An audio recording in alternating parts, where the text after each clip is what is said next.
Sean Kingston's in a lot of trouble. Him and his mom. Of course he is. Why wouldn't he be? What are you doing now? Some money laundering shit. Oh God, what's wrong with these niggas, yo? Like rapping ain't enough. Yeah, they say he's booked for fraud charges. Jesus Christ. And then that nigga, wow. They were trying to catch that nigga for years too. Mm-mm-mm. He only had that one hit, and then everything else was just like mostly features. He's not even a real Jamaican. I just found out he's not even a real Jamaican. Mm-mm-mm. I never listened to him. I wasn't into his shit. Uh, One hit he had, wonders. One he hit had wonders. he had that one song I like, "Beautiful Girls." You're way too beautiful. Not a fan. I know Suicidal. one hit wonder when I hear it. And they say it's over. You're way too beautiful, girls. Oh my Lord. But that song was everywhere back It then. Like, sounds even worse when you sing it. you said what? It sounds even worse when you sing it. That's how I was trying to make it worse. Shit. That's how he actually sung it too. Man. Trash.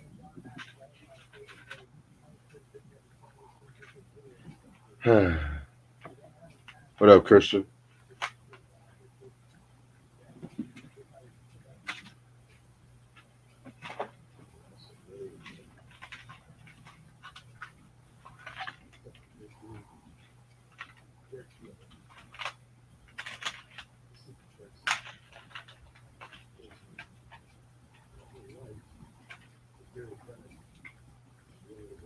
What else? Y'all ready for the best biopic ever next year? Nope. Because if it ain't good, I'm gonna say it ain't good.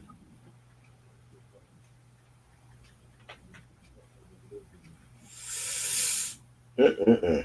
You already know. You already know. I'm gonna make him say my shit too. You already know. That might be that could go either way. It could be the best biopic ever or the worst biopic ever. Hopefully, I know it's gonna be better than motherfucking Man in the Mirror. Never saw it. You don't want to. That's all I'm gonna say. You don't want to see it. Mm-mm-mm. All I'm just gonna say is flex as Michael Jackson. That's all I'm gonna say. Wow. What the fuck? Out of all the people that could have gotten, He needed the money apparently because he needed, he he needed a got fucking fired. slap. He got fired for 1-on-1 and shit. He needed a slap.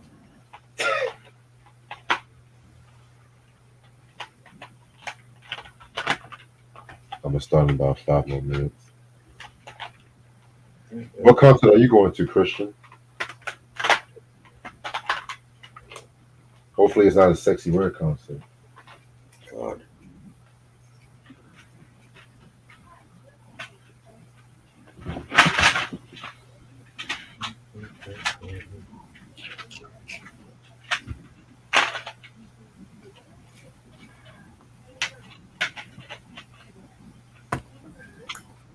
Summertime. Bless you.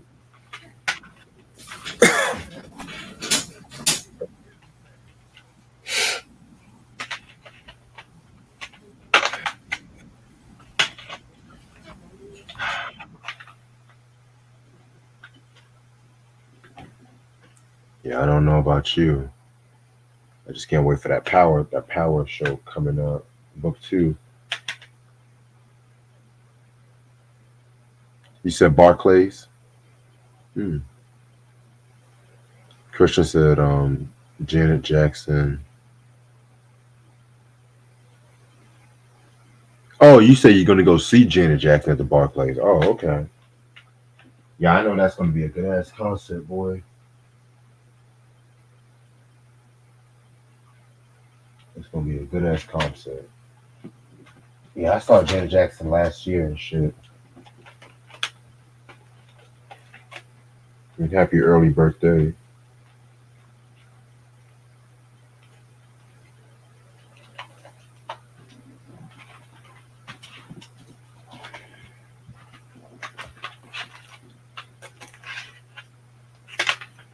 Appreciate the love for the recent reviews and content that we've been coming out with.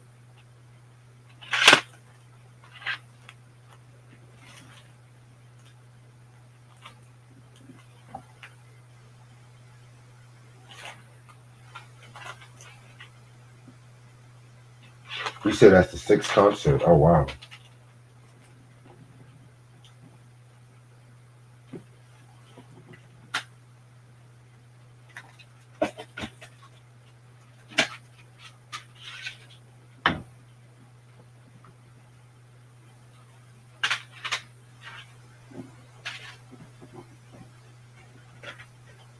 Yeah, concerts are always my fucking thing.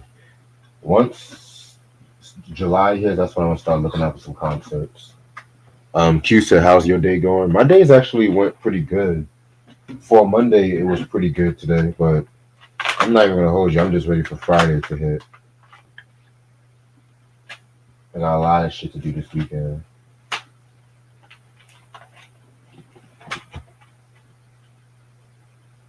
How's your day going, Q?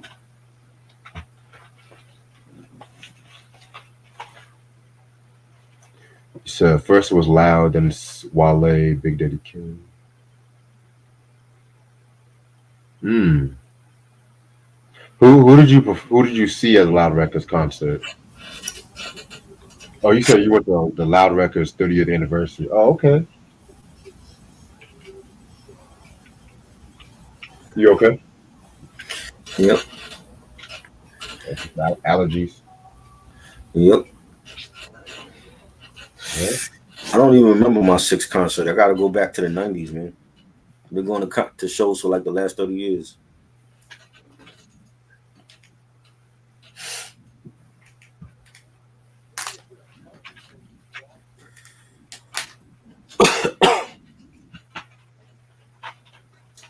Man, We're gonna party, but Rhythm Nation.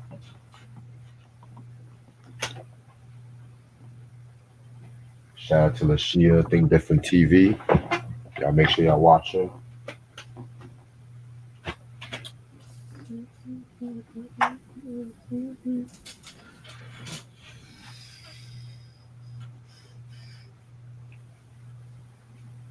Yes. Bad Boys 4 is coming out this Friday. A lot of people has told me it was good as fuck so far. that's what they say. I want to see it. I know. I'm just saying. Critics get shit wrong. But everyone's like worried about Martin Lawrence's health because in interviews he's like shaking and shit. I'm just like I told you he's not in the same that stroke. I'm really not trying to be funny. uh, I'm really not trying to be funny, but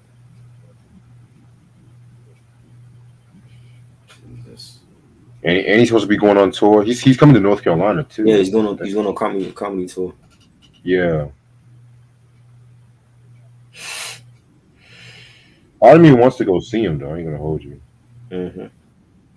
Just to say I saw Martin live and shit. Mm-hmm. You ever saw Martin live? Never seen Martin live. I saw Dave Chappelle live. Ooh, lucky. That was 2006.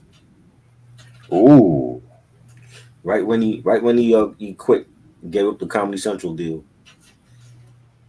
that's what's that's what's up. And he was in New York, right? Yeah, Radio City. Got you. It was at the Roots and Friends concert. And he showed up. Shout out to the Roots. They need to put that Roots picnic on YouTube, man. They only show like the Nas performance. I want to see the Yeah, whole shit though. but let's watch the whole Summer Jam shit, right? Yeah, exactly. Right? Who wants to watch that shit? Let's stream the whole Summer Jam shit. Come on, man. That's what these Fugazi niggas try. I tell you. But I'm ready to start whenever you are. Oh my god. What's up, YouTube? How's everyone doing this lovely, lovely, lovely day? It's your boy Reg in the building. I got my boy Try in the building with me. yo, Before I start, I want to give a quick rest in peace to Brother Marquise of the Two Live crew. Um, for those who don't know, like I said, one of the rappers from Two Live crew. They say that he passed away at the age of 58, which is kind of crazy as hell, guys. I recently saw interviews of him and whatnot too. They didn't really reveal how he passed away, but I did hear that he was sick in recent years and whatnot too. And it's crazy too because the DJ, the Asian DJ, I think his name was like Mick something. He passed away, I think like last year or the year before last. So yeah, man, rest in peace, of Brother Marquise of Two Live Crew. We did a review on As Nasty as They Wanna Be, like I think like last year too. So y'all can go and check that out on my channel. Oh, you said he died of natural causes? Uh, I don't believe that, but what's okay. natural causes of what? Was he old? What natural He causes? was like 58. He was like 58. I That's don't not believe old. That's not that's old. not on. So what natural causes? Yeah, that's his name, Fresh Kid Ice. Yeah, appreciate that, Christian. All right. So on this day in hip hop, we're gonna talk on June 4th. The Lost Boys came out with their first album, Legal Drug Money.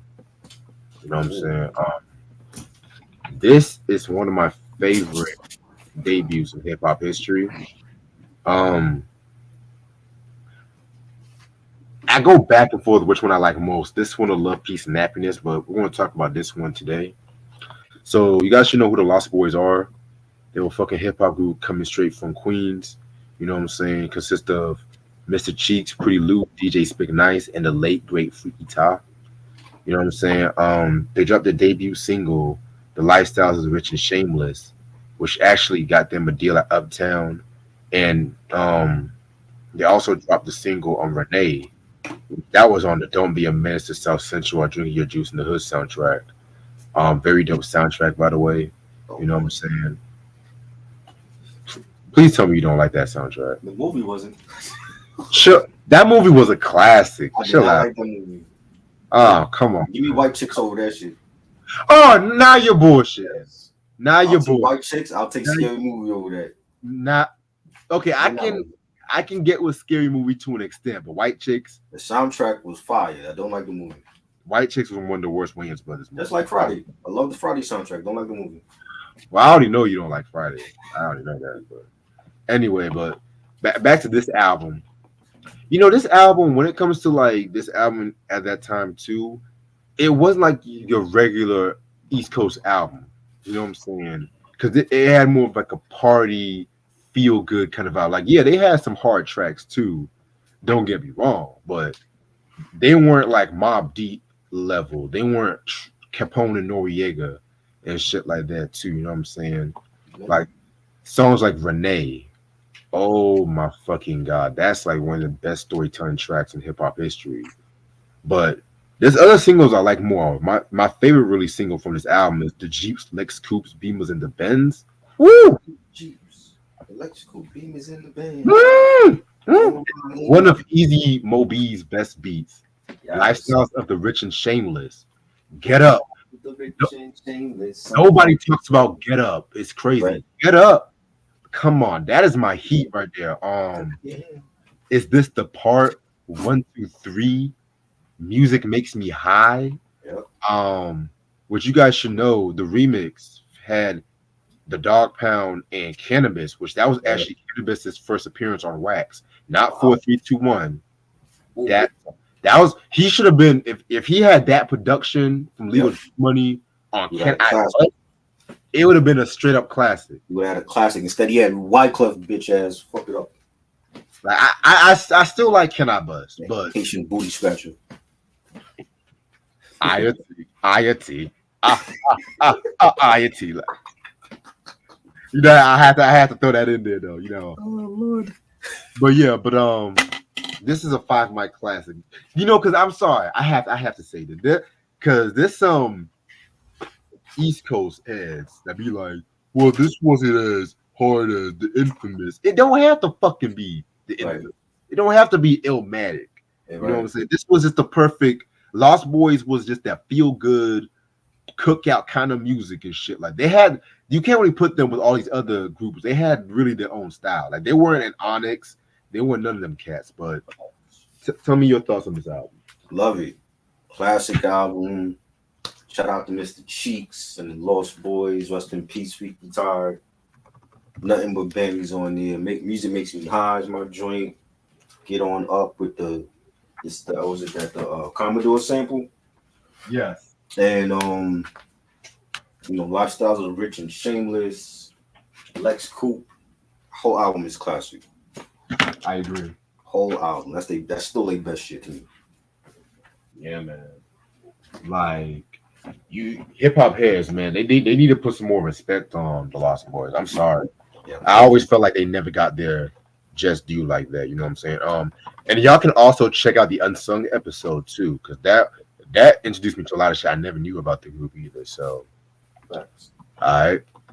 Now the main event. Oh, I've been waiting to talk about this one for years, boy. Hey, we forgot another album. Oh, what other album? Wu-Tang Forever. Oh yeah, that was June 3rd. Yeah, Yes. June 3rd. Best double album ever. I was close to mentioning that, but I'm just Uh-huh. like, I mean, I wanted to give another album some just due, you know what I'm saying? But Right. yeah, Wu Tang Forever, best hip hop double album ever to this Yes. day.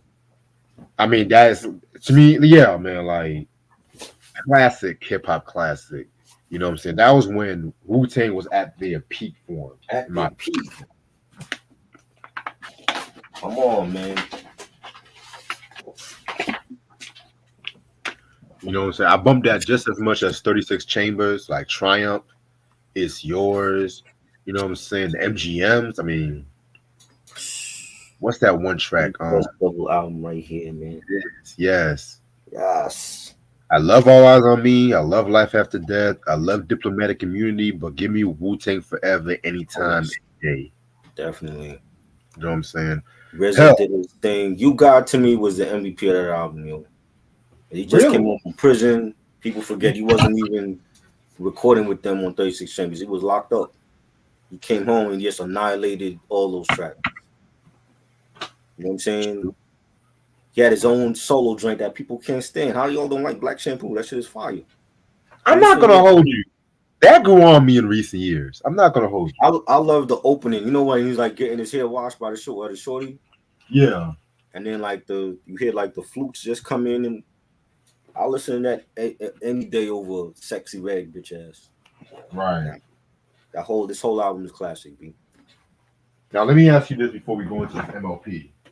Best double album of '97, Art of War or Wu Tang Forever. Wu-Tang Forever. All the boys in my top 5 though. Like all the war was like my first 1K review on my channel, right? And that's some ironic shit. A East Coast cat talking about a Midwestern artist, and I get 1K. I don't even get 1K for the East Coast artist I was reviewing. You know Go figure, right? everybody loves them some Bone Thugs and shit. Yeah. You know what I'm saying? Well, that's my favorite Bone Thugs album. All the War was great. Same. That's the most that I ever paid for a CD. I paid $30 for that double album.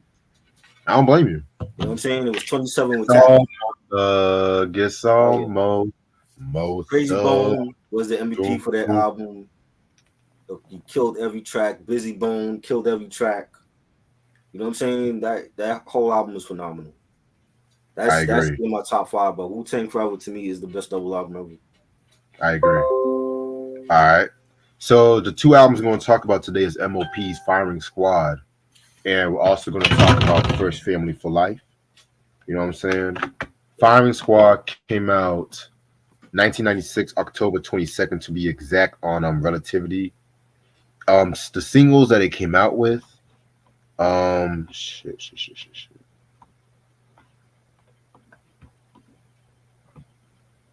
Okay, perfect. Dead and Gone, World Famous. Those are only two singles. I know they had some underground singles too. I might need your help with that. Yeah. Downtown Swing in '98. Yeah. That was something they were playing a lot. You mean 96? 96. My bad. And I'm thinking about the other album. Are you good? Yeah, yeah, they were playing that Downtown Swing in '96. They played that a lot. Stick to Your Guns. They played that a lot. That should have had a video. Right. Um, it's a lot of joints they were playing from this album. Brownsville they were playing. Um, New Jack City they were playing that a lot. Yeah, Definitely. All right. And you guys should know, I always like to show this book off, but certain information for this review I had to get for the Check Technique book from Brian Coleman. Hey, yo, they should fucking pay me for a goddamn sponsor for this goddamn book and right. stuff. You know what I'm saying? All right. Producers include Lazy, DJ Premier, M.O.P, Jazzo, and Ali D. Guest appearances include Teflon and Cool G Rap. Yeah. All right. So we did a review on To the Death a while back ago. We also did a review on Teflon's solo debut album. Yep. You know what I'm saying? So y'all make sure y'all check that out. So after the release of To the Death, you know what I'm saying? They started touring more shows, and they were mostly performing between like '94 and '95, and just also working on their sound. You know what I'm saying?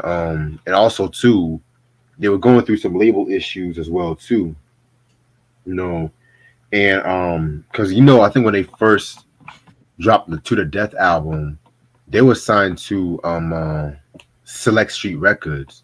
Right. But I've read somewhere like they were mad about the promotion or that they weren't paying them right and whatnot too. You know what I'm saying? And then it's kind of crazy too because around this time, I want to say Fame's son was born at that time and stuff like that too. You know what I'm saying? So yeah, man, that's kind of interesting. So they ended up signing to Relativity Records, and they wanted to be more in control with their sound and whatnot too. So they hooked up with like some of their old friends, some of their old friends like DR Period, who we talked about on this channel a couple times, with the Smooth the Hustler album, Right. Once Upon a Time, the projects, and Teflon the Don's unreleased the 50/50 album, which that should have fucking came out, in my personal opinion. You know what I'm saying? Bust was like one of those best songs I've ever heard from that period and whatnot too, you know what I'm saying? And pretty much, of course, DJ Premier pretty much was still on board and whatnot too. But while they were making this album, DR Period, I think he left while they were making this album because him and Lays pretty much had a falling out, according to Billy. You know what I'm saying? But if I'm wrong in the chat, y'all let me know. You know what I'm saying? So yeah, man. So pretty much, they were working on this album right here, and pretty much they wanted to capture a whole new fucking sound, a whole new fucking steez. Because as much as I love To the Death, you can kind of tell it has some like Onyx is kind of style. You know what I'm saying? Like it really wasn't. I'm not trying to say it wasn't them. You know what I'm saying? But you could still feel like they were trying to find their sound and whatnot too. You know what I'm saying? Which is not a bad thing by any means. So this is the album cover right here. Pretty cool album cover. Just captures that fall New York kind of steez and shit like that too. You know what I'm saying? This is the album that actually made me a fan of M.O.P. To be real with you too. So spoiler alert, this is actually my favorite M.O.P. album we're talking about right now. All right, so let's get right into it. Track number 1 is the intro, which pretty much sets the whole tone of the project and everything like that too. You know what I'm saying? I actually fuck with the intro. I love that beat to it, so it's pretty straight. Yeah, had a dope beat. Definitely enjoyed this one. Just a banging ass beat, Primo. You know what he Yes, do. definitely. Which leads us into track number 2. Is the Firing Squad interlude and whatnot too. Again, pretty much sets the whole tone for the next song. Honestly, I kind of felt like they could have just combined the skit and the song together. You know what I'm saying? But this is just pretty much, they're about to get at somebody, and it's pretty much asking them, do you have any last words or whatever, you know what I'm saying? And so that's pretty much what I got from that. Yeah, it was cool. I like the beat. Yeah, like I agree. Like the sketch should have been before the song. Right. You know. And now, the main event. Bum, bum, bum, bum. Firing squad, ain't no telling what they might do. Firing squad, them niggas that will fight. Ah, come on. Already, we had literally two intros. It was Mhm. worth the wait, in my fucking opinion. So, this is actually my second favorite song on this album, and my second favorite song from M.O.P. To be real with you, too. You know what I'm saying? One of Right. the most hardest primo beats he's ever done. This is a primo beat I never hear nobody give Nobody. its just due. I love New York State of Mind. I Right. love motherfucking Master P. I love all that, but y'all motherfuckers always pick the same motherfucking primo beats for niggas to rap over. I want niggas to rap over this fucking shit in the freestyle. You know what I'm saying? But it don't even sound like it's from 95 too. I'm gonna be real. It sounds like some shit maybe early 2000s. I don't even get that feeling from 95 with this one. That's how advanced Primo was back at that time. But that's besides the point. This just pretty much sets the tone for the whole project right here. Everything like that. I kind of feel like Teflon definitely stole the show. You know what I'm saying? Like Billy's verse, I love the way he started off, but Teflon, Right. honestly, he just killed it. He had a line where he Mm. says, "We get down in deep waters, we drown niggas and leave them seasick. Yo, let it be known, we own the marks. Up on the hill, we own the thrones, we own the park." I mean, come on, man. This is definitely a hip hop classic. One of my favorite M.O.P. songs, period. Yeah, this was dope. Definitely enjoyed it. You got Fame saying, once I catch you, I'm guaranteed I got you. Duke, I bet you. You leave this piece on the stretcher. Love the beat for this. The pianos on this. Definitely a dope ass cut. Definitely. All right, track number 4, New Jack City. No, this is not a tribute to Wesley Snipes' character in the movie. Just to let you guys know. This is actually talking about the new school rappers. They were just talking about pretty much sucker MCs. Also features Teflon as well too. And this song was also produced by Primo, who was pretty much on a roll when it came to this album. This is a even though he was not the only producer, this is an album where a lot of my favorite Primo beats came from. I'm gonna really keep it a buck with you. You know what I'm saying? So yeah, this track right here is just pretty much aimed at sucker MCs. Pretty dope track right here. I liked it. Yeah, man, this joint was fire. Definitely love the beat, the bass line. You had Fame saying, I'm a bash your face. Don't make me bash your face. I'm sitting on chrome like Master Ace. Fire. They needed a video for this one. This one They did should have had a video for this. And I blame the label. But this was a band. definitely. All right. Next song. My favorite song on this album and my favorite M.O.P. song, period. Stick to Your Guns featuring Cool G Rap. Okay. Oh, boy, before I even get started, this is a recipe for what I call a perfect M.O.P. song.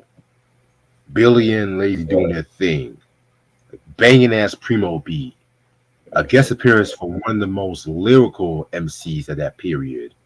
You know what I'm Right. saying? Put it all together, it's a hip hop classic.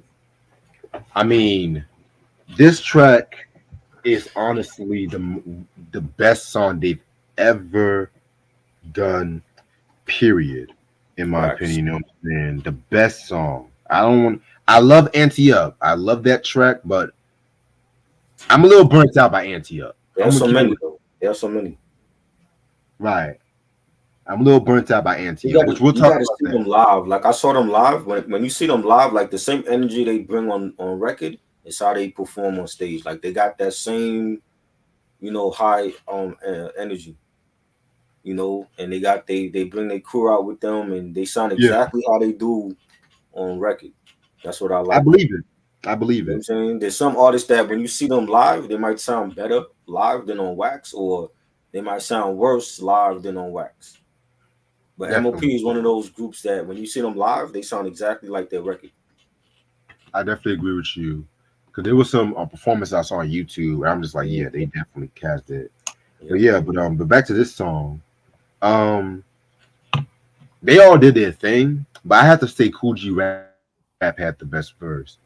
That should have been a hip hop quotable. I don't understand why that was not never a hip hop quotable, but he had a line where he says, "We'll be three niggas who's clapping, but we ain't applauding you motherfuckers. Keep my Mac hit up on the back, 2 shots to crack lids. Ain't gonna go rush to Toys R Us to get you Cabbage Patch Kids." Ooh, and mind you, you gotta understand, Cool G Rap was an influence to M.O.P and whatnot too. So it was and they actually met when they actually did this track and everything. So definitely a fire joint. This was 456 Cool G Rap. You know what I'm Mm-hmm. saying? Probably my favorite era of Cool G Rap, even though Yes. he does not like that album, which I was like, What? He wow. doesn't like that album? Because he said he felt like he rushed it. And he felt like it was more of a What is radio. wrong with these niggas that they don't like the album, but the fans love the album? Redman, Cool G Rap. Who else I'm forgetting? That there's somebody else that don't like it. Didn't like the Ghostface, album. Iron Man. Ghostface didn't like Iron Man. Yeah, he felt like he He's rushed it. wild. He's bugging, That's why Convey's always said, well, Ghostface don't like Iron Man. So what does bugging, that say? bugging. Well, I said the same thing about Redman, but still, those are like some of the fans love those albums that they don't care for. Even Jay Z So, don't like Volume One. huh? Jay Z don't like You Volume don't like One. Volume One? Nah, That's his most underrated album. How do you don't like Volume One? But you like fucking Magna Carta? That shit. That because shit was garbage. he was grieving Biggie at that time. That's why. So we all was. What that mean? So We everybody was always grieving. Mace was grieving. The Locks, Cam. we always love Big Papa. Exactly. They were grieving. I didn't stop them. Oh, before one more thing, Mm. the Pete Rock remix of "Stick to Uh, Your Guns." You gotta listen to that too. I think I heard that. That's on the Pete Rock remix album, right? Yeah, I think I heard that. Yeah. that's one of the only two Pete Rock remixes I can say I like better than the Primo. The other Okay. one is the Yeah. Das Effects Real Hip Hop Oh yeah. remix. Oh, I love it. I still love the Primo version though. I know, but that Pete Rock is like that. The Pete Rock, yes, the Pete Rock version. Yeah. It was that beat, man. I was like, what Yeah. the? And I'm glad they included it on the album and they didn't have to make niggas go and buy a descendant. Right, right. Ain't nobody got time for that shit. Right. But I That's say the what I had to say though. this was fire, man. This I remember when they were playing this when the album was about to come out, and G Rap killed it. G Rap was always great with features. You know, this the features he did with M.O.P and Mobb Deep and everybody, man. Saigon even like his features were always great, and I love this. I love the beat for this. You got like Primo adding like the little sound effects in it. It had like a real gritty, New York feel to it, and G Rap to me was the best. And he said, once I let the laser beams gleam and the red dots are seen, the whole team is getting blown to smithereens, queens on the motherfucking map. Nigga, we stay strapped. In fact, I let AK Cap push your 2 payback. Loved his flow, and this is why I say they needed a video for this. They did. You know what I'm saying? Because like World Famous was great, but they needed a video for Stick to Your Guns as well. I agree. I felt like this album was definitely not promoted well. You know what I'm saying? Nah. So we'll You talk look at the about that. label they were on at that time. They didn't care. Right, because relativity, man. Like at that time, they were worried about Mike Common. Mm-hmm. I think Fat Joe had just signed to Fat that Joe. label at that time. Yep. But they weren't even promoting them niggas like that either. They wasn't promoting none of them. None of the I artists. mean, they were, but it could have been a bit better. Let me see who else was on When that. did Common leave I want to say Common left after One Day It All Makes Sense, right? Yeah,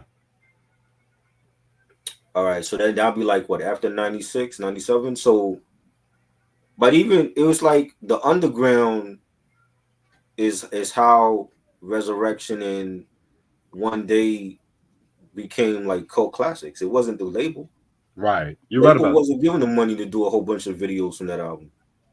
you're right about that. You know what I'm saying? It was like college radio stations were playing those joints. So it was like we knew that he had like something special here, even when the record label didn't. You know, same with Chiali. Wasn't Chiali signed with them? Chiali only Oh album. yeah, They didn't promote that. You know what I'm saying? And which is why he went off and started selling drugs and shit because they wasn't paying him. You know, Fat Joe first album was classic. They wasn't really promoting that. It was Video Music Box that was promoting that shit. you're right You about know? that. So I mean, the label. Look at the label they were on. It was they wasn't giving them money to do a whole bunch of videos and world tours and shit. They needed it. I think it would have been a multi platinum if they got the right promotion. Definitely. All right. So the next song we're going to talk about is Anticipation. So this song was produced by M.O.P. You know what I'm saying? More specifically, Lazy and everything like that too. I love the drums on this track. Right, the drums to me was what really sold me. To be real with you, very hard hitting and everything like that too. You know what I'm saying? And it's kind of crazy too because when I was reading this Check the Technique, Billy said the only track that he produced. What's up, Mike? He said the only track that he produced was the track, ironically, on the Bad Boys 2 soundtrack. But I never actually heard that soundtrack. M.O.P. was on that soundtrack. Yeah, I gotta look. I gotta look it up. Never heard it. Yeah, but this one was a hard hitting track. I think once I heard "Shake It Tell Further," that was enough for me. So Oh God, I was not trying to I get. like Nelly, but I don't even like that song. Yeah, I was not trying to get that soundtrack. Once I heard that, Mike was good. Yeah, this was dope. It had a dope beat. I didn't know they were. I don't even sound right. So they put M.O.P. on the soundtrack with Nelly. Well, M.O.P. did a song with a boy band too, LFO. They did. Never heard it. I'll send it to you if you want me to. Never heard it. What were they doing? Like, who was they publicist? I'm telling you, once Anti Up came out, they was last one. Everyone wanted an Anti Up kind of track. They bugging. But when they dropped Jules and Firing Squad, niggas weren't listening. And they couldn't even get a damn album dropped on Rockefeller or G Unit. That's a shame. Right, but Fucking Jay-Z was putting out trash like Memphis Bleak. So you couldn't put out M.O.P. He was putting out trash like your Mills first album, but no M.O.P. you and your Memphis Bleak hate is always I hilarious. mean, he always been a mid artist. He's mid. Like he was putting out mid type artists, but he wasn't putting out niggas that could really do something. Hey, that was mostly Dame Dash too. You know, but I blame Dame for that shit. Like Dipset can't be the only one getting promotion over there. You know, G Unit, same with G Unit. Like what was 50 doing? Like you putting out Yayo over M.O.P. That was his boy. Fucking man, Yayo album is garbage too. But yeah. So you said your thoughts on Anticipation, right? It ain't a gag. I just don't care for Memphis Bleak like that. I don't think he was good, which is why Jay-Z was always putting his own songs on his album because he had to try to sell Memphis Bleak. Nobody was buying his shit. That ain't no gag. He never did that shit. Well, he did do that shit. He did that shit to Beanie Siegel too, if I'm not mistaken. Yeah. But Bleak he put that trashy ass. He took Bleak on tour with him. You know what I'm saying? Like Bleak was his hype man. You know what I'm saying? When he went to like over in Paris and he's doing shows in Paris, Bleak is his hype man over there. It wasn't Beanie Siegel or anybody else. Right. You know what I'm saying? Like Bleak needed help to sell because he wasn't good. Damn. You know, even if we think he was good, I'll be like, nah, he wasn't, bro. Don't lie to the people. Like, don't lie to yourself, bro. All right. Next song is Born to Kill. That's the next track right here. This was, speaking of Rockefeller, this was produced by Jazzo. You know what I'm saying? Which he had some dope beats around this period and shit like that too. You know, I felt like he came into his own as a producer. Um, this track right here was pretty cool. You know what I'm saying? I like this track. Fire. Yeah, this is pretty straight. Yeah, this is dope, man. I like the beat for this. The pianos on it. The bass line. It was fire. In fact, Kristen is asking if I had to pick one, Bleak or Braveheart, just shoot me dead. I won't pick neither. Both of I'll them were pick. garbage. Yeah, Braveheart's album was trash, and Nas had to put money in his brother's pocket, but that album was garbage. I don't Bleak have no classics. Neither. So you're funny, man. All right. You said your thoughts on Born to Kill. It was dope. Yeah. All right. Next track we got is Brownsville. So this is actually the first beat Primo did for the project. A little trivia on that one. This is actually a tribute to where they're coming from. You know, Brownsville. You know what I'm saying? So I kind of like put this on the same level as like J. Who the Damages, Brooklyn Took It, like that ode to Brooklyn and shit like that too. You know what I'm saying? So yeah, this was pretty straight. I love this one. Yeah, Brownsville, man. Brownsville. I went to school in Brownsville, East New York. You know, that whole area has changed now. It's more gentrified as fuck. But that was like one of the most dangerous places in Brooklyn that, back in the 90s. So many people was from the M.O.P and Sean Price, Mike Tyson. So many people, great memories going to school out there. And this is another song that should have been a single. You know, they definitely played it a lot. It had a dope fame saying, "I'm blue steel concealed under my sweater to calm down whoever. Duke, I move clever. I must keep it stepping hops. And shit be getting hot. I step and bop while I stroll with my weapon cocked." Loved his flow on that. It's one of my favorites on him. Yeah, I agree. They Excuse me. sampled OG Boo Bang on the end of How About Some Hardcore in the beginning of Brownsville. Oh, that's what's up. I gotta This is, catch up on that what's up show. I don't know. We shouldn't have put out Quan. I only heard Quan once. I didn't hear shit from him after just the Oh, he homie. was garbage. He was garbage too. Yeah, I like put out Quan for what? He only had one feature. Nas is not a record executive. Like this is why Ill Will failed as a label. He wasn't that. All right, next track we got is Salute. You know what I'm saying? This one right here was pretty cool. This is a banger right here too. Um, yeah, man. Pretty dope. I love the line when Billy says, "Hardcore niggas on your doorstep, neighbor," and this year niggas can't compare spectators, haters, because we're fucking with Premier. You know what I'm saying? So again, you had another banging ass Primo beat. Can't get mad about this. Salute. We still say salute to people. That's how we greet people. It's just like a herd term of endearment. You know what I'm saying? When you see your peoples or whatever. So this was a Right. bang. Definitely enjoyed it. Yeah, we don't mean no fucking patriotic salute. You know what I'm saying? Right.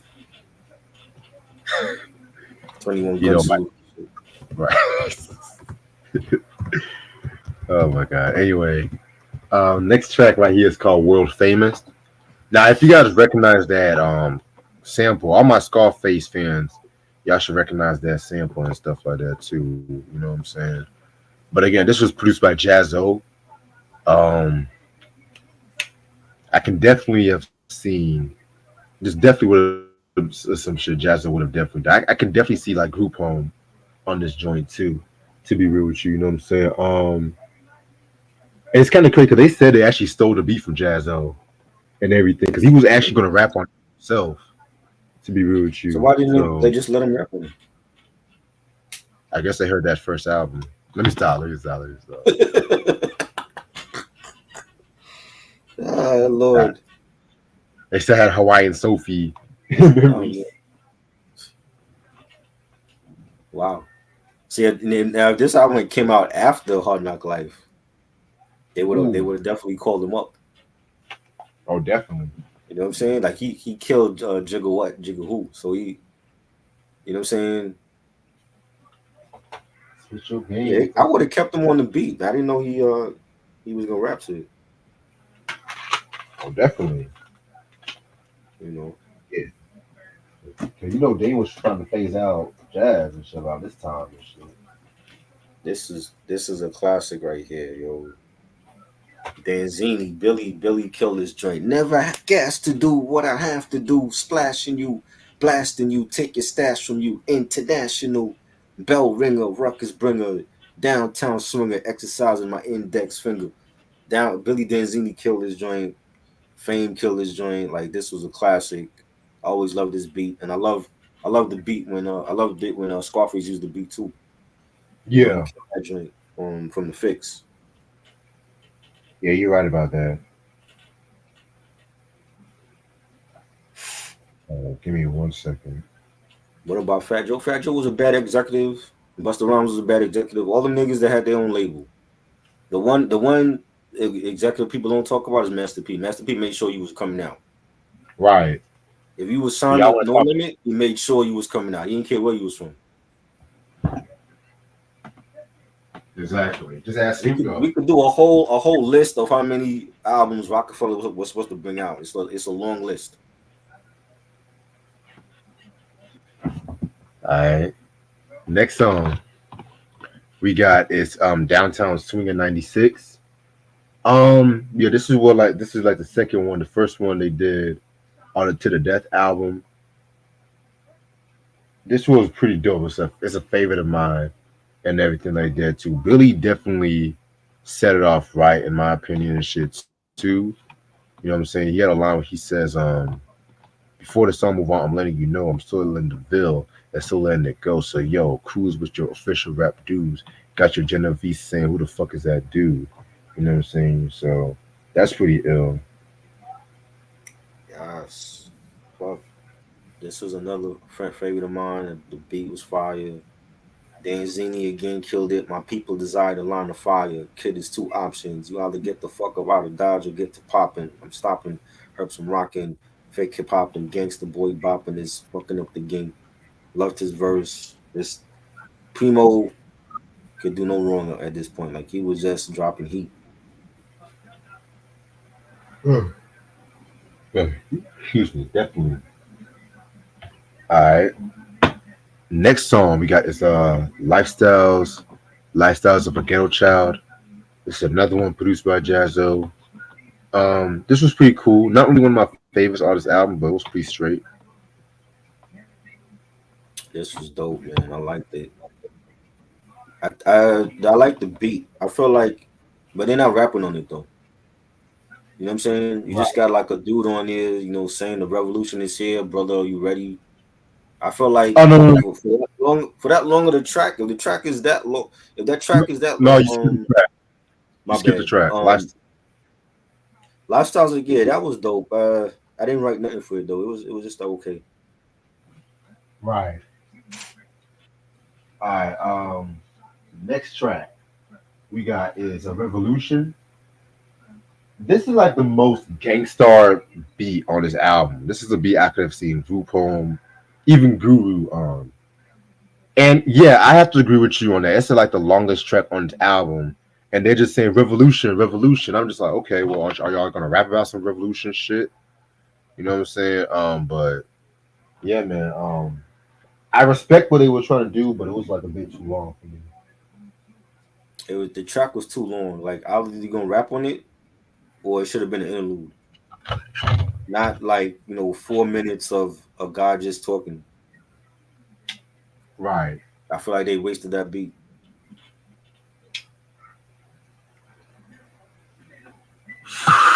The revolution will not be televised. Let me stop. Shit, Check me. you could have gotten Jill Scott to be on here. Right. You know, relativity wasn't going to throw it out of budget. Yeah, they ain't want to pay him. All right. Next track is Ill Side of Town. You know what I'm saying? Pretty dope track. You know what I'm saying? This track gets underrated. It was actually produced by M.O.P themselves. and whatnot too. So yeah, this was pretty ill. This was dope. This was dope. I like this one. Danzini did his Oh thing on shit. here. He said, "Whack crews will see M.O.P is the livest. Downtown swinging index finger exercises. Clack clack. Cut him some slack. Fuck that. It's on. I know you want to live. I'd rather see you torn." Love this verse. And I forgot to mention too, if you guys recognize that sample, that Eddie Kendrick sample is also used on Master Ace's Brooklyn Battles from Take a Look Around, which kind of has like the same concept. Mm-hmm. But I'm not gonna hold you. I feel like MOP used that sample the best because just the way they added that bass line to it and this made it more fit to them because the Master Ace, the way how Marley used that Master Ace song or that the way he used that Eddie Kendrick song on that Master Ace, it was dope, but it still sounded a bit like the original sample. You know what I'm saying? So nothing against it. I like both versions. I don't.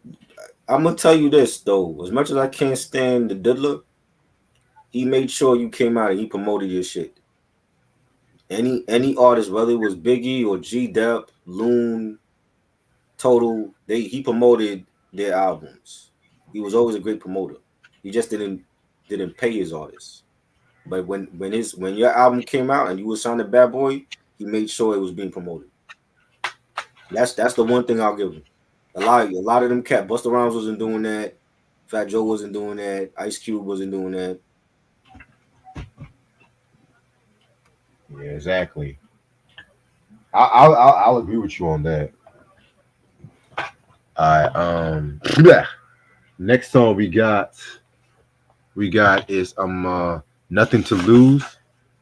Another pretty dope track right here. You know what I'm saying? They lost like a lot of people. Like the last couple of tracks, it kind of took like a more somber tone because they were losing like a lot of people. It was like a dedication to them. I love the way they use that average white band sample. You know what I'm saying?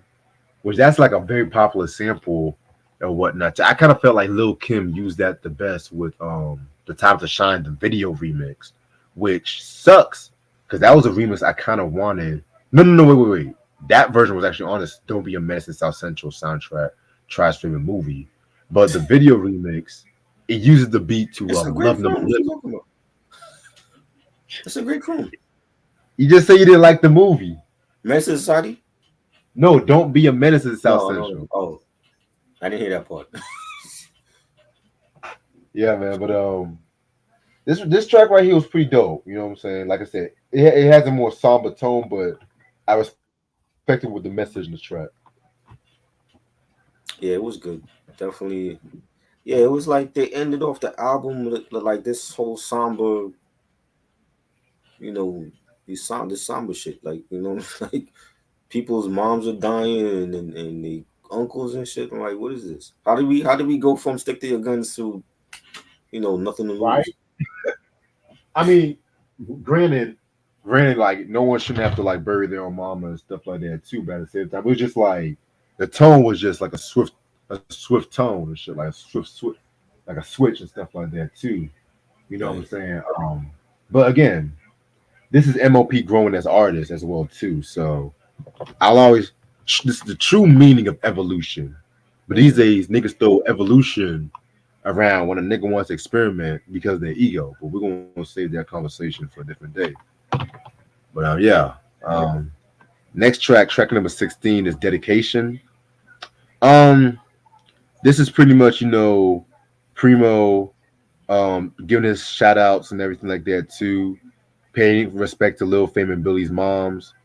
Shouting out Stretch and Bobbito. You know what I'm saying? So another shout out track. Yep. And it was dope. And then you had Stretch and Barbito shouting out Billy's mom and all that. And I think she died around the same time they were doing this album. Yeah, And it was cool. definitely. And the last original song is I'm Dead and Gone. Um, Again, this was another track right here where they dedicated this like to moms and everything. I love the lyrics, but I'm not gonna hold you. I love the staple singers, but I didn't like the way they used that sample. In my opinion, I just felt like it was a bit too. calm for them, if that makes Yeah, sense. You know what I'm saying? it was they were going for radio play with this. You could tell, I you wouldn't really know. say radio play. I Well, I mean, wouldn't but really, why did they pick this as a single out of all the songs on here? because they not. I guess not everybody want to hear three singles of shoot 'em, kill, all You that damn crap. right. That's their bread and butter. We don't want to hear It Dead and is, Gone. but Save since that they shit for want Jodeci. What are you talking about? chill, but since they're at a new label, they wanted to like broaden out and they had a better budget and everything like that too. They want to appeal to more people. That's what I'm trying to say. We want to hear Shoot 'em Up, Bang Bang. We want to hear NTF I and know. Blue I want to Steel hear and How that About Some shit. Hardcore. We don't want to hear Dead and Gone. That's what Bone Thugs do. That Bone Thugs do that. Try you funny. Crossroads. That's Bone Thugs. And I'm gonna miss everybody. And I'm gonna miss everybody. You know. Hey. But yeah, that's what I have to think about Dead and Gone. Like the beat, I could kill less for the beat. It was alright. I wouldn't have picked this as no single though. Right. Out of all the bangers on this album, that's the one song that Relativity says, okay, we'll give you money to do a video. We're gonna pick this song for you. No, Exactly. no, there shouldn't have been no second single from this. All right. So overall, this is actually my favorite M.O.P album. Period. You know what I'm saying? This album definitely introduced me to them. The production was right for them. The lyrics, the concepts was pretty good too. I feel like this is the M.O.P that we came to love happened with this album right here, and this is a 5 mic masterpiece. Yes, I love it. Definitely a great, gritty boom bap album. The songs, not a lot of features on this one. And they just was killing shit on here, man. Like World Famous and Stick to Your Guns, Brownsville, New Jack City, Downtown Swing in '96. 5 mics for me. Definitely. All right, and yeah, this album's out of print, so if you guys can find it, it must have in your collection.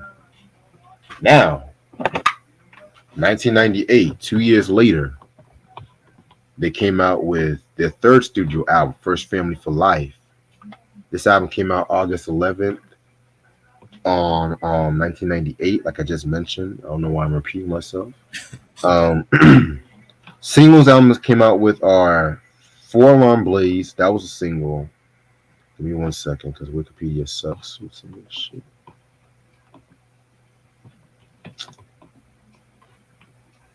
Oh, it looks like Four Alarm Blaze was no. Handle Your Business too. That was a single. Damn. All right. Guest appearances include Teflon, Jay-Z, 6 Degrees of Jay-Z, Mm. C, Heather B, Freddie Fox, Gangstar, and Tretch.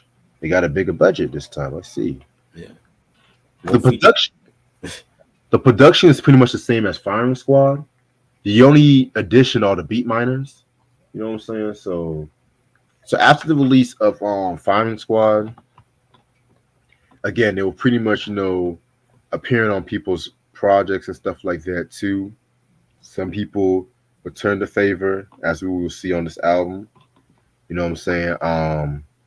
They still had a relatively underground fan base, and before the album came out, they dropped the Handle Your Business EP. You know what I'm saying? Because this EP has songs like NBC, FWM, Soundman. I'm just naming the songs that weren't on the album and stuff. You know what I'm saying? Like shit, Way of the World. You know what I'm saying? And then a couple. Well, Way of the World is actually on the Japanese edition of this album. But And Move Something. excuse me.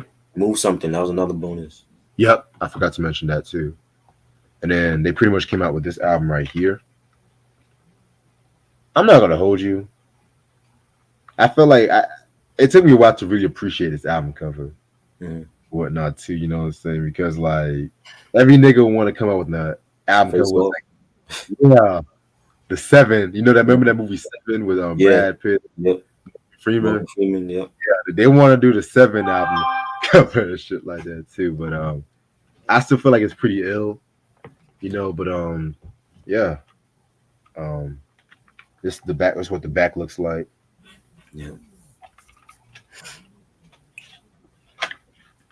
Yeah, I recently got this album too.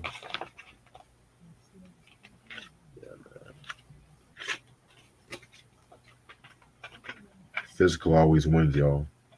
Yep. Oh boy, I can't wait for this collection video. All right, let me pull up my notes. Mind you, this album came out in 1998, so-called worst year of hip hop. Ooh, Crazy.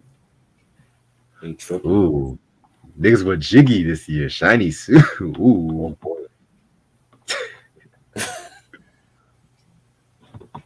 All right. So this album has about 17 tracks. You're gonna get started with the first track of the Billy skit, and just pretty much Billy talking his shit. You know what I'm saying? I don't really say too much about the Billy or the Lay skit, so that's all. I don't really say that much to Yeah. say. He just was talking, real. We need real niggas to bring it back and talking about. I don't know what he's talking about bringing back. I mean, you know, Right. hip hop was already thriving at this point. Exactly. Well, a lot of East Coast cats, like De La Soul and Wu Tang, they weren't really fond of like the bad boy on the poppy shit, and they were throwing Well, shots at the there's room Simmons. for everybody. Just the same way, people love Sexy Red. We ain't gotta listen to her. I don't listen to her. If I want to hear a female rap, I'm going to Rhapsody or Rhyme Style Troop, you know, or what's the name off of Griselda? That chick, um, Armani people. Amani Caesar. You know what I'm saying? Like, there's room for everybody. The same way Hammer was blowing up, not everybody listened to him. You know, Yeah, you right about that. Bad Boy wasn't for everybody. Exactly. Niggas just love to complain at the end of the day. All right. Next song we got is "Breaking the Rules." So this is a pretty noteworthy song, not just in M.O.P. but in hip hop, because this is actually one of the few times you hear Primo actually rap. You know what I'm saying? And I actually thought like he pretty good. You know what I'm saying? He wasn't like the best nigga and shit like that, but still, But it's not every day where Primo raps on an album. Man, But yeah, this one was pretty nice. Nice way to kick off the album and everything like that too. yeah, this was a fire. I love the beat for this. Had like some offbeat horns on it, and Primo's on the chorus. We make ghetto music, rock that. When it drops, if it's proper, cop that. Cause some cats be faking the move. In other words, breaking the rules. Like, it was great to hear Primo on the chorus for that, and there's something that you don't hear. You don't hear him do too often. So Right. that was dope. Fame did his thing on here. Make way, bitch. I'm coming through. I'm Fizzy Womack. Who the fuck are you? Love this track. Yeah, I love this track too. Then track number 3, Four Alarm Blaze featuring Teflon and Jay-Z. My favorite song on this album, believe it or not. You know what I'm saying? This is not the usual type of rap song I would like from this era, because what Bad Boy really gave was like a lot of cats like in 97, 98. They were sampling like a lot of 80s rock, 80s pop singles and whatnot too, like Locks sampling Rod Stewart. If you think I'm jiggy, which for Mhm. the longest time I did not like that song, but it actually grew on me in recent Which years. one, the Rod Stewart version or the Locks? Well, I never liked Rod Stewart version, so but the Locks version I never liked. I mean, I Okay. at first I didn't like it, but then over the years I came to appreciate it. Mhm. Um, what else? There was another song. But you guys get the point. And this uses the sample of Survivor's Eye of the Tiger, which that was on the Rocky 3 movie and shit like that. Everyone knows that song. And this was sampled. I mean, this was produced by Lazy and shit like that. And the song was dope. But to me, it has one of the best Jay Z guest appearances ever.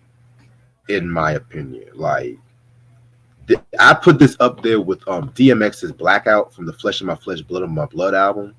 You know what I'm saying? Like '98, Jay was dropping some dope ass guest Oh yeah, appearances too. yeah. You know, say what you want to say about Jay-Z, but that nigga was. It's like, and he gave him his spark and shit. Stop. And he gave him that household hit. You know. So yeah, so like Jay said, when I rock jewels, it ain't to impress you. What the fuck niggas commenting on my shit for? I'm real. How do you think I get rich? Yo, pack steel, ain't afraid to let a clip go.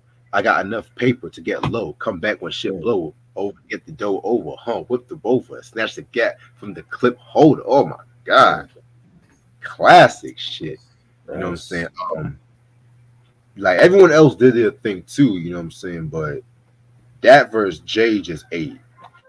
He just ate that shit. definitely,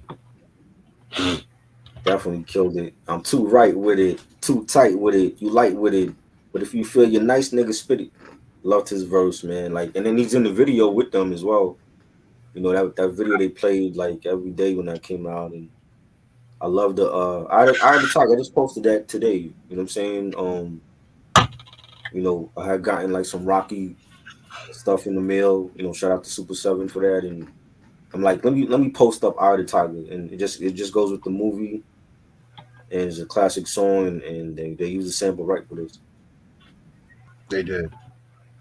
Hell, if it was done by anybody else, I don't know if I would like it as much as this one. To be real with you, Yeah, yeah. because you would think I have the Tiger sampling that. I'm just like, come on, man. But Mm. hey, niggas was just loving shit. If you could Another flow one, to any, you could flow to this. right? You know. You said, hell, Will Smith is Miami. That's another track that a big '80s song. You know, the Hmm. whispers, everything goes on. Yeah, I feel like the Shiny Sue era and Will Smith played a huge part of like the East Coast oh yeah, cats and shit. yeah, for sure. But that Big Woody style that's on repeat every day. I don't give a A fuck about classic. that I shit. love it. But niggas be like, oh, it's too pop for me. But y'all can listen to It Drake. was, but he that's his best comeback album. Like right now, you know what I'm saying? Right. That is the production was Trackmasters, and everybody else that was involved in that did their thing on that. Can you imagine if we get a year with Rakim, Will Smith, and Eminem dropping an album? And they all good. That's the important thing. They all listenable. I can listen to an Eminem album again. You know, Rakim album it could be good and will whenever he comes out with his new music. So All I know, if Rakim's producing this joint, I have a feeling it's going to be some good shit because he never disappointed me production wise. hopefully, Yeah. But, hopefully, anyway, track number 4, Blood, Sweat, and Tears. My second favorite song on this album. It seems like when we talk about M.O.P, the favorite songs are always on the earlier. hmm I don't know what that is though, but man, this track right here, this one is a banger. This was produced by Lazy yeah, himself too. They used the sample, the Ozzy Brothers Summer Breeze sample and shit like that too. You know what I'm saying? Fire joint. This one is like talking about their lives and stuff like that. You know, growing up without their fathers and shit like that too. I love the line when Billy said, "Without the guidance of our fathers, all we know is how to double clutch revolvers. Me and my own staff flaunt a different path." You know what I'm saying? That was a pretty deep line right there. You know what I'm saying? So yeah, this one is a fire joint. I love this one. this was banging. Pianos on it, the beat, the bass line. This was fire. This was a dope one. Definitely. All right, track number 5, "Down for Whatever," featuring OC. This is another track produced by M.O.P.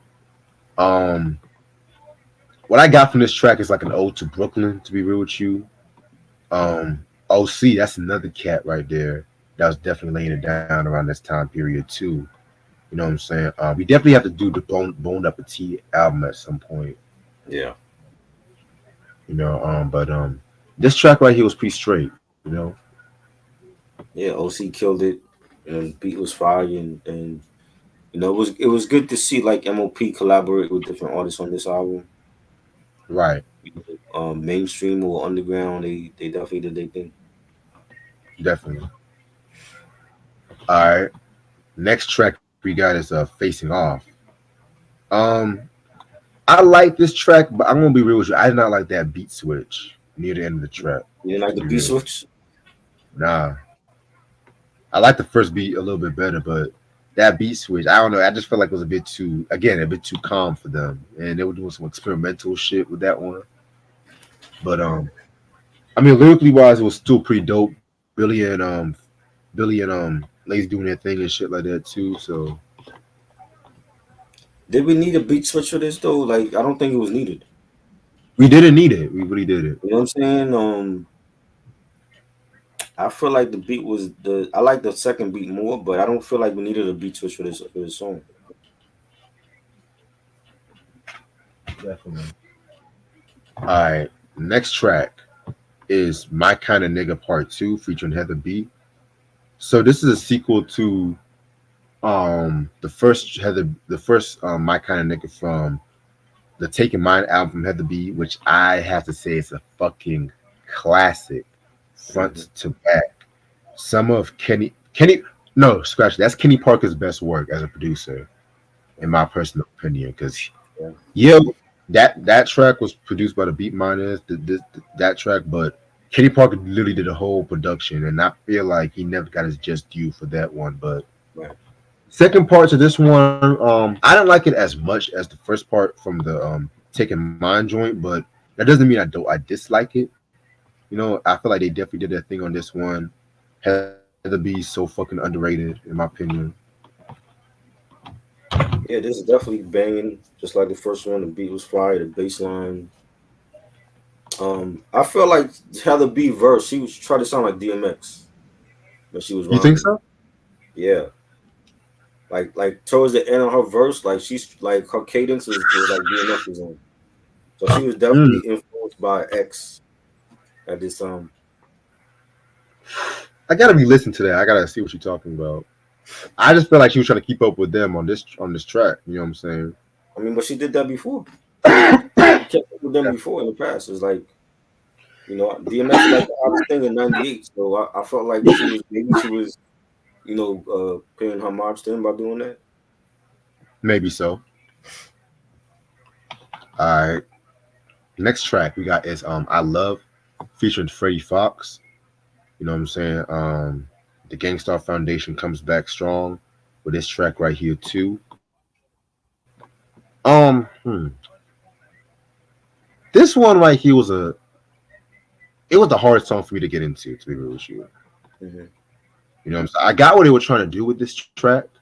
You know what I'm saying? Just talking about the things they love and everything like that too. But it took me a while to really appreciate it. And it's interesting too because Fox actually got a hip hop quotable from the September 1998 issue, which I was actually shocked. Not saying that his verse was bad though, you know what I'm saying? Because he had an ill ass verse, but it was just interesting too, you know. But we might have to do a show where we have to really just go through all the hip hop quotables and Right. stuff like that, you know, really just see if it's really worthy. Because I'm not gonna hold you, I love the source from that period, and I love the Wu Tang, but there was a lot of every other issue as a Wu Tang verse, which again, I love Wu Tang. That's not a shot at Wu Tang, but it was just like this is why many people say y'all are East Coast bias. But I'm gonna keep my mouth shut on that because I wasn't. I'm not the only one that said that shit. I've seen other YouTubers who had issues with the source kind of say that shit. You know. I think the Source and Double XL did a great job for representing all coasts. You know what I'm saying? Mm, And whether they had Dre on the cover, that was our iconic one. They had Snoop, right. Ice Cube. Compton's Most Wanted. Yeah, you know what I'm saying? Like they did a great job representing all the coasts. You know what I'm saying? And Scarface was on the cover. You know, They it gave was just five great. mics. They gave Huh? five mics. They gave five mics to Southern rap albums too. Let's keep it real. Yeah, yeah. Even when other people felt like why Outkast get 5 mics? Why not? Because they had great shit. Why not I, Common? He was doing the best shit. and niggas bit those albums years later when they wanted to go through their maturing phase. Yeah. and whatnot. Like Aquemini and it's aliens.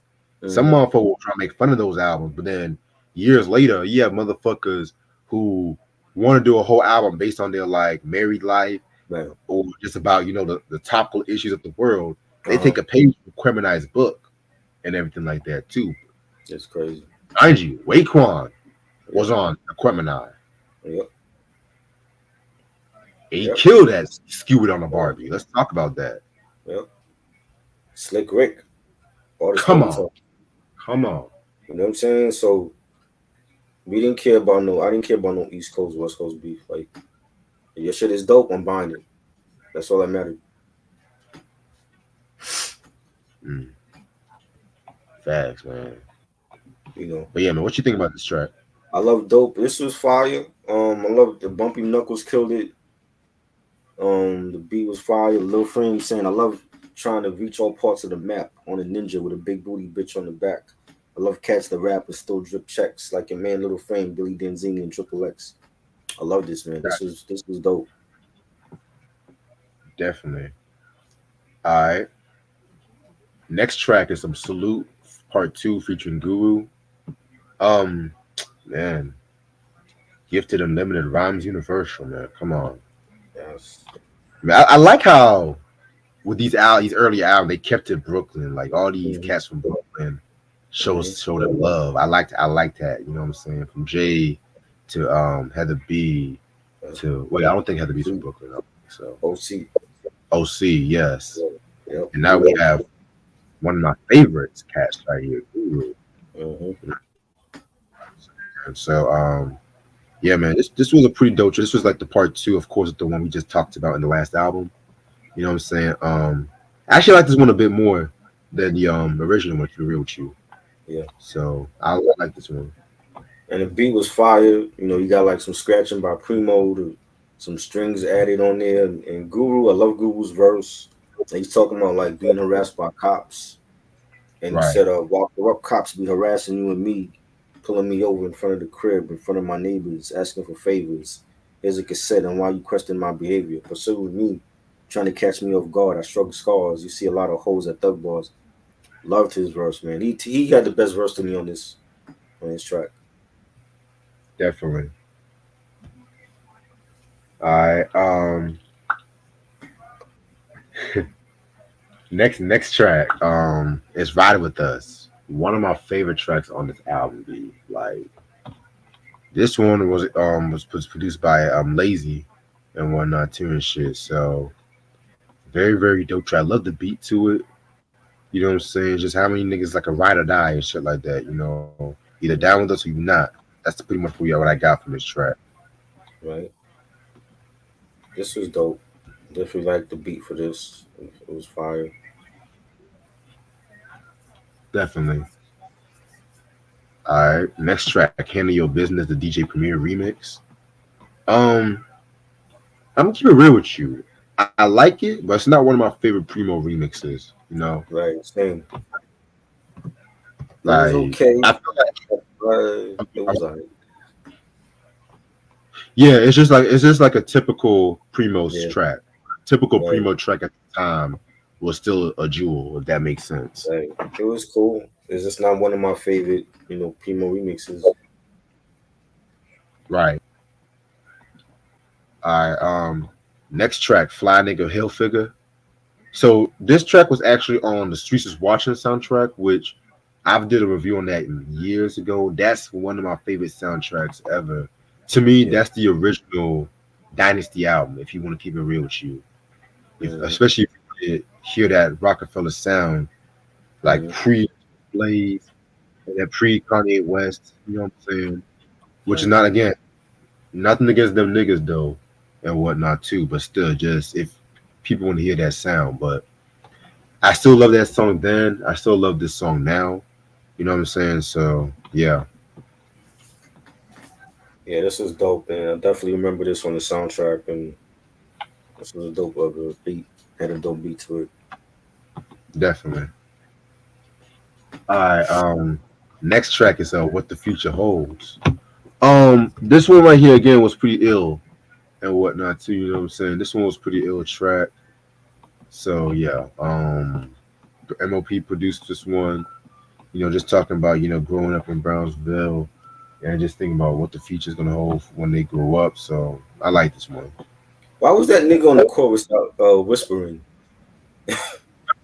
Like the second voice on the chorus when they say one man died and was left cold because a slug took the nigga's soul, then the other voice comes in and he's like slug took the nigga's soul.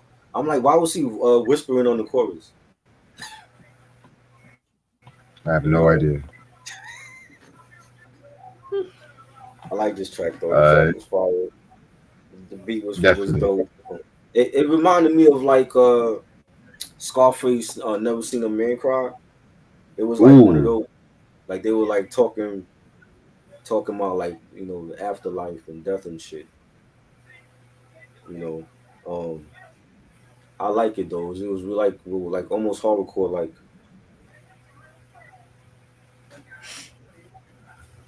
definitely, I agree with you. All right, next track is a Downtown Swing in '98. Love this track. You know what I'm saying? This was produced by Primo. Again, one of my favorites on this album as well too. Just that vintage MOP shit, which I fucking love. this is banging. This should have been a single. They should have released like all the downtown swinger joints as singles. You know, and Danzini said, "I've never been accused of perjury. I will clap gats at them cats if they try to murder me." You heard of me. Loved his verse. The beat was fire. Yeah, I agree with you on that. All right, track number 15, Fame Skit. You know what I'm saying? Just pretty much Fame getting the shout outs. Nothing to it, just a skit. It was okay. Billy had his at the beginning of the album, so this was Fame's own. Right. All right. Next track is Brooklyn slash Jersey Get Wild, featuring Tretch. Um, yeah, this was just pretty much a collab with all these niggas and shit like that too. You know what I'm saying? This is pretty ill. You know what I'm saying? Nothing to it. Tretch doing his thing on this one. So yeah, I like this one. It's pretty ill. Tretch killed this joint. Like he was the star of this track. The beat was fire. You got like it almost sounded like KG produced it because it had like the it had like the famous piano chords that KG would put on the naughty tracks, and the beat was fire. And you got Tretch say snakes quit. I flip up flops and fuck flows. I fuck up your fun and they don't care who the fuck knows. Some pseudo followed and fine and fucked up. Before I take out my garbage, I frisk a whole dump truck. I loved his verse. His verse was bananas.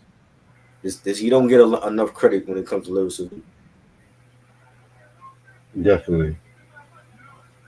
And the last track is New York Salute. Very nice way to kick off the ending of the album. Not a bad track. I love the beat from MOP. You know what I'm saying? Just salute in New York. You know what I'm saying? So that's what I got from it. This was fan fire. We already had a song called Salute on here. You know what I'm saying? So what's the difference? I don't understand. They just put New York in front of it on title, but I mean it was dope. Had a nice beat. Definitely. All right. Overall, this is a pretty dope album. Probably my second favorite MOP album to date, and everything like that too. One could say it's like an extension of Firing Squad, but I feel like they were still just pretty much getting more and more creative with their musical choices and everything. I like how they got more and more with like a lot of Brooklyn cats, like Jay and Guru and OC. You know what I'm saying? So this is another. I have to give this a 5 out of 5 too. The bonus cuts was Rare the World and Move Something. Those are okay. I don't really think they should have been on the album, which is why they were like only released overseas. But the whole album is fire. Like the whole album was banging again. Like they needed more singles for this album. Biggest single off of here was "For Alarm Blaze" with Jay, but all the other songs are fire. "Breaking the Rules" and "Downtown Swinging '98," "What the Future Holds," "Brooklyn Jersey," "Get Wild." It had more features on this album compared to Firing Squad, and production was still great. You know what I'm saying? Like with Primo, at this point, you can't lose. Like it was either Primo or Pete Rock you were using for your albums, and he definitely brought the heat on this one. So I'm giving it 4.5. But I mean, if people feel like it's a classic, then that's great because this to me was like their best stuff in the '90s anyway. So Definitely. All right. So I'm gonna end off this. Let me think. Yeah, I'm ending off this video right here and whatnot. You know what I'm saying? Pretty much. It's already about to be 2 in the morning. I know I got some shit to handle. But I'm gonna come back Thursday, 10 p.m. We're gonna take it to an R&B review. We're gonna do Boosie's Rubber Band, stretching out the rubber band review. We're also gonna do our top 30 hip hop groups and duos too. mm, That's really gonna be exciting. yeah, All right. Anything you want to say before we head up? fuck Hot 97, fuck Summer Jam. When you want to see Red and Meth, go to a show that has those type of artists, not a show that has that they're gonna book good. You know what I'm saying? It's not gonna be good. You know, people need to stop supporting these radio stations. This radio don't matter no more in this era anyway. You know what I'm saying? They really the only ones that still doing, shows like that. I'm like, who still goes to Summer Jam? That shit is like a thing of the past now. And if the fact that Method Man have to go on social media and call him out means that he's really pissed, he probably won't ever see him again on here. You know, Exactly. this generation got to support real hip hop. You know what I'm saying? If you was born into this culture, they gotta know they legends. You gotta know they legends. Like, you want to listen to Sexy Red and Young Thug and all these other niggas, but you gotta know who these legends are. Same way we did. You know what I'm saying? I had to know who Michael Jackson was and then Jackson 5. You know, when I grew up in the Thriller era, I had to go back and listen to Enjoy Yourself and Heartbreak Hotel, all those other classic Rock and Robin, all those other classic Jackson 5 songs. So I can know what I was talking about. Nowadays, these young kids they wanna argue with you about legends. You ain't live long enough to argue with me about legends. He was just born yesterday. You can't tell me he was a legend. You know what I'm saying? Though I don't want to hear Sexy Red in the same sentence with Queen Latifah. It don't sound right. Oh God. You know what I'm saying? I don't want to hear. Oh, I think Drake is a legend with the likes of Rakim and G Rap. No, he ain't. You got to actually live like 30 years before you could talk to me about who's a legend and who's not. And that's why we do this. That's why I do this. I ain't here to be internet famous. I ain't here for no fucking money. I'm here to teach this generation shit. That's why I do it. That's what you gotta do and shit. But these motherfuckers, they don't understand. Cause without this, you're gonna be seeing shit like that go down. Ain't no more Rap City. Ain't no more, Young TV raps. You know what I'm saying? It's like these platforms now are the gateway to this culture. And without us, you're gonna be having these kids talk about Sexy Red as the greatest female rapper ever. You know,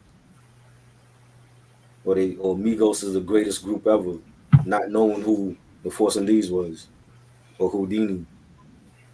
You know what I'm saying? So it's a bigger purpose for me. What I do. It ain't about. I don't care to be famous. I don't want all that. But teaching the youth their culture. That's what's important to me. When I drop dead, if I drop dead tonight, y'all can go back and watch anything I was a part of, all the content I was on. Be like, yo, that nigga Tribe was a real one. You know what I'm saying? He represented this culture the right way. That's all I care about. Because I can't take money with me when I drop dead.